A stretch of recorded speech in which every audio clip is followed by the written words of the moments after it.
Hi my dear friends and students. ఈరోజు teachers class రూమ్లో ఏ sentence use చేస్తే బాగుంటుందో చెప్తున్నాను. ఓకేనా?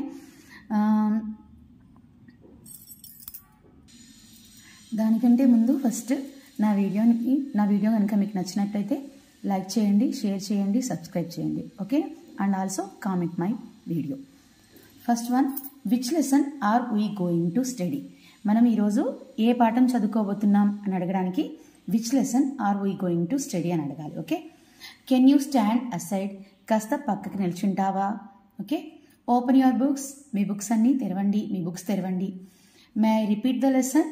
నేను పిల్లలకి లెసన్ అర్థం కాలేదనుకోండి, మళ్ళీ ఇంకోసారి రిపీట్ చేయనా అని అడగడానికి మే ఐ రిపీట్ ద లెసన్ అని యూజ్ చేయాలి. పిల్లల్ని కూర్చోమని చెప్పడానికి ప్లీజ్ టేక్ యువర్ సీట్స్ అని చెప్పాలి. ఓకే? పిల్లలు శ్రద్ధగా వినకుండా ఉంటే పే అటెన్షన్ ప్లీజ్ అని చెప్పాలి. Next, who can answer this question?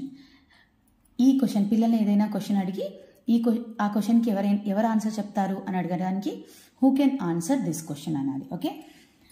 మీకు ఆన్సర్ తెలిస్తే మీ హ్యాండ్ లేపి చెప్పండి అని చెప్పడానికి raise your hand if you know the answer అని చెప్పాలి. ఓకే? పిల్లలు ఇక్కడ కూడా శ్రద్ధగా వినకపోతే keep quiet and listen carefully అని కూడా యూజ్ చేయొచ్చు, లేకపోతే పే అటెన్షన్ ప్లీజ్ అని కూడా యూజ్ చేయవచ్చు. Okay? Do you have any questions అంటే వాళ్ళకి ఇంకా ఏమైనా డౌట్స్ ఉన్నాయని అడగడానికి do you have any questions అని యూజ్ చేయాలి. Write this in your notebook. మనం బోర్డు పైన రాసినది వాళ్ళ నోట్బుక్లో రాసుకోవడానికి write this in your notebook అనాలి. Please come to the board. Board దగ్గరికి రావడానికి ఏం చెప్పాలి అంటే please come to the board అని చెప్పాలి. ఓకే?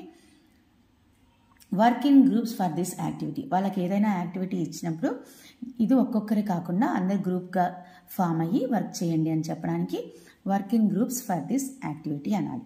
ఓకే? ఇప్పుడు పిల్లలకి ఎగ్జామ్ కండక్ట్ చేసి ఉంటాం, టైం అయిపోతుంది, అప్పుడు ఏమని చెప్పాలి? Time is up, please stop writing అని చెప్పాలి. ఓకే? పిల్లల్ని హోంవర్క్ రేపు సబ్మిట్ చేయాలి అని చెప్పడానికి submit your homework by tomorrow అని చెప్పాలి. ఓకే? వాళ్ళు హోంవర్క్ చేయడం, లేకపోతే క్లాస్ రూమ్లో చెప్పినట్టుగా చేయడం, లేకపోతే ఏదైనా వాళ్ళు మంచిగా ఇప్పుడు టేబుల్స్ అడిగామనుకోండి, ఆ టేబుల్స్ కరెక్ట్గా చెప్పారనుకోండి, అప్పుడు ఏమని చెప్పాలి? Great job, keep it up అని చెప్పాలి. ఓకే?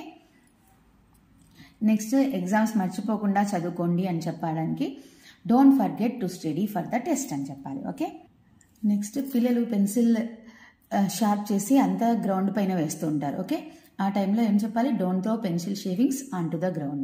ఇంకా పేపర్స్ పాడేస్తుంటారు, don't throw papers on to the ground, అలా చెప్పచ్చు. ఓకేనా? Thank you.